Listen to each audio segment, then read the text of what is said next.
It's not that I don't appreciate joining the team, but, where are all the lady puppets? Lady puppets? Please! Have you heard the host try to do a Harley? It's embarrassing! Yes, that's fair. Even his Joker is a pale imitation of a much better one. Yes, his Joker's just a... All right, Scarecrow, if that's how it's going to be, consider my rhubarb rubbed.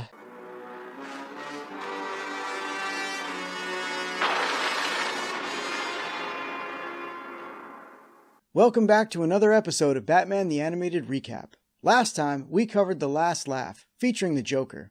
This time, we're recapping an episode that does some real world building, not only by introducing us to Poison Ivy, but also giving us more insight into Harvey Dent, who previously only made a cameo appearance in the first episode. Season 1, Episode 5 of Batman the Animated Series, Pretty Poison. We open on a woman digging a rose out of the ground and putting it in a pot. We see that the woman is watching a press conference from afar. It's the mayor of Gotham announcing that they're breaking ground on the new Gotham Penitentiary. The project is being funded by the Wayne Foundation and is the dream of Harvey Dent, who wants to build a better, safer Gotham. What's so funny? Oh, nothing. Just remembering a joke I heard earlier. Okay. We learn that this... a better, safer Gotham. That's the most ridiculous thing I've ever heard of. Perhaps Harvey should move to Metropolis and team up with old Big Blue.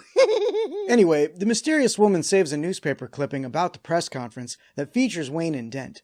She then waters the rose that she saved as we transition to the same roses at the future prison site getting bulldozed. We then fade to the prison in the present and learn that what we've been seeing is actually a flashback to 5 years prior. It was actually pretty obvious considering the color scheme was that of an old-timey photo. A screen caption appears that says, "A better, safer Gotham." You know, while a prison break is happening. See? Even the writers of the episode are mocking Dent's pipe dream. A prisoner escapes the penitentiary via helicopter, and Gordon is furious. Probably because he knows they'll never catch him in their police blimps. Anyway, he calls all hands on deck to track down the escapee when this happens.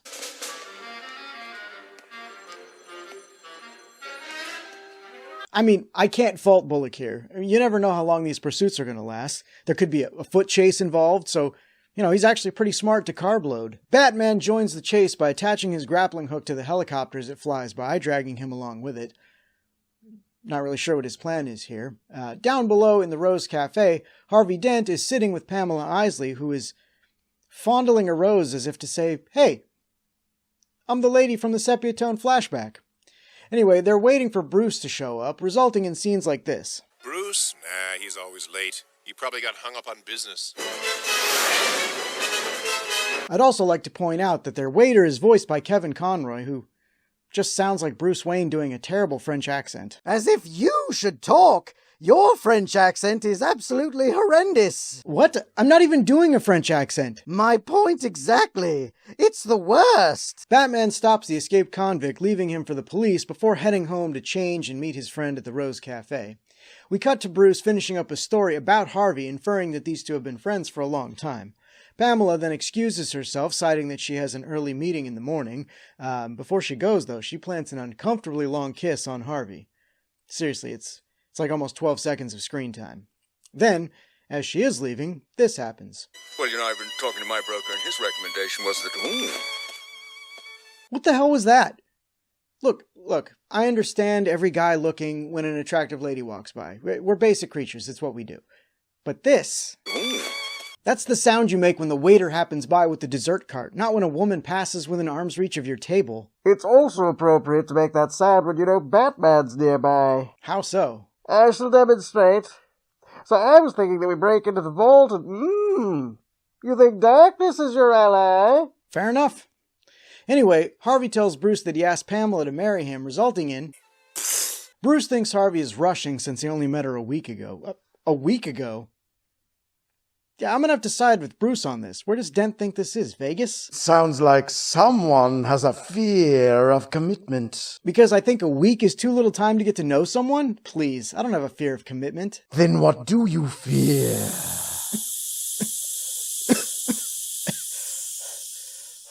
Hey, what's going on? Oh, he's spraying us with his fear gas. Is it supposed to smell like burnt toast? Tell me your fears. I fear people pushing the dislike button on videos. Oh God, don't do it! Just push like! I'm afraid of Jimmy Fallon. Not sure why, but that man just gives me the willies. Cows. I'm afraid of cows. You can't trust anything with 4 stomachs. You all have stupid fears. Forget the whole experiment. Harvey starts feeling ill before passing out into his dessert. Dent is taken to the hospital, and while he's being rushed through the hall, it sounds like they just told the voice actor playing the doctor to rattle off a bunch of medical abbreviations he heard on TV. Get his blood pressure, get the EKG, and move him into OR ICU number 3 stat. Gordon gets the call that the district attorney is in the hospital and orders all hands on deck again, causing this to happen.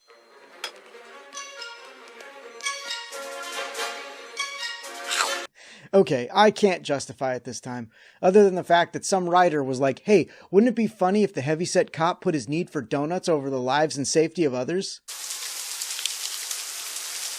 Plus, I have kids to feed. Well, I don't like falafel. The hospital determines that Dent has been poisoned, but they don't know what the poison is or how to get the antidote, prompting Bruce to steal a sample of Dent's blood to analyze with the Bat computer.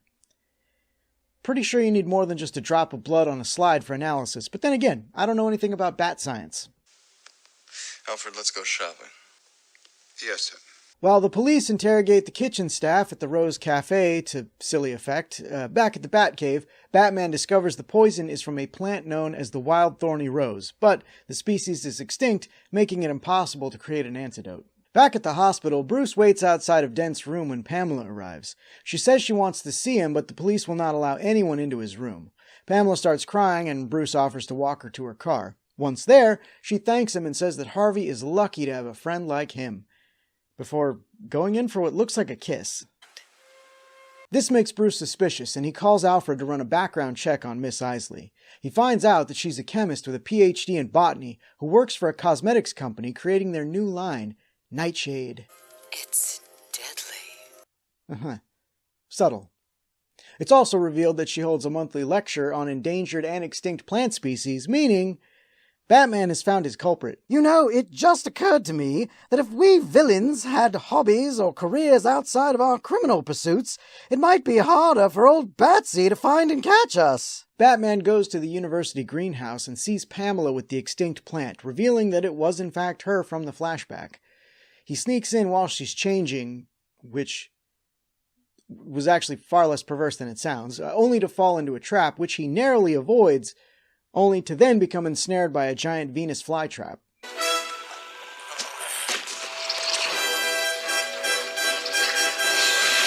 Interesting continuity error. When we first see Pamela as Poison Ivy, she has no leggings on, but in the next scene she does. Anyway, she reveals why she wants Dent dead, because he destroyed a field of wildflowers to build his prison. She also reveals how she poisoned him and how she intends to do the same to Batman. His fate was sealed.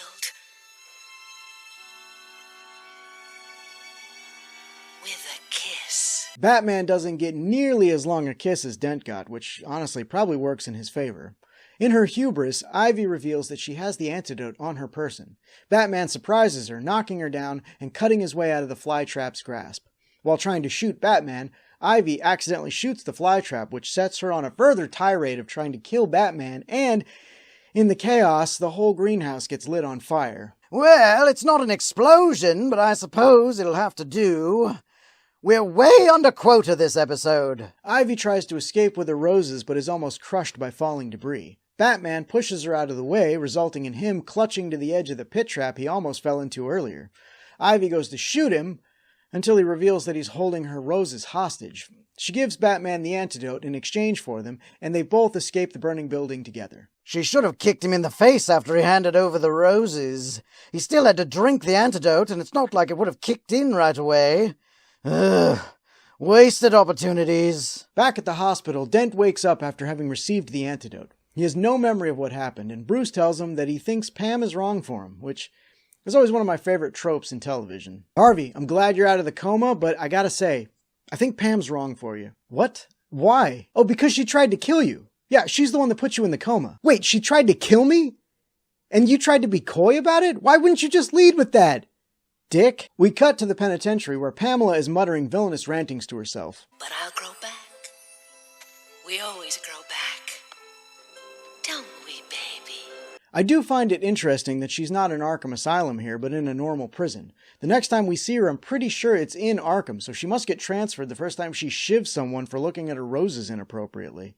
Also, knowing her skill set, why would anyone allow her plants of any kind in her prison cell?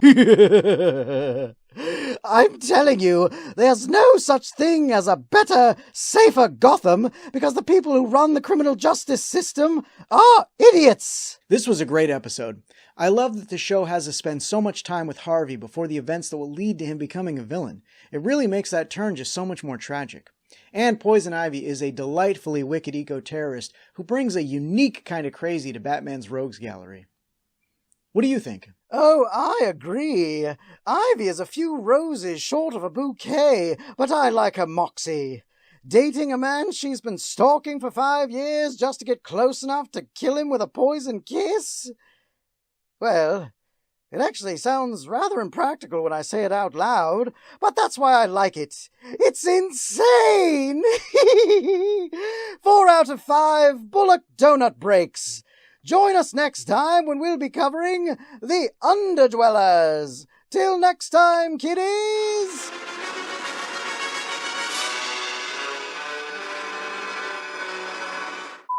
What's in this fear gas, anyway?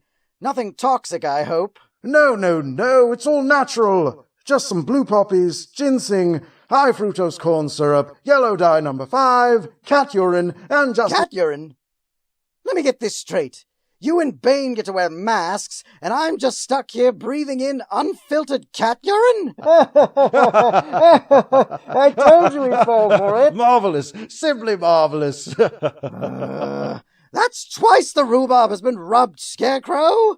Do it again, and we're gonna get nuts. Thanks for watching, everyone. If you enjoyed this video, please consider giving it a like and a share. Don't forget to subscribe and click that bell icon to be notified when more Batman the Animated Recap episodes go up. And we've got other cool shows on the channel, so stick around, you might find something else that you like.